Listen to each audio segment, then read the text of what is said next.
ये है जी हमारा देसी जूस, देसी मुरब्बा खुबानियों का।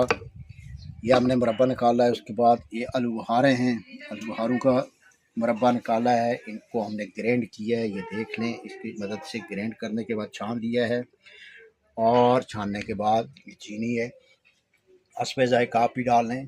और very beneficial for all, very good for all, very delicious things, very very nice for all. Okay, see you again next time. अल्लाह हाफिज़।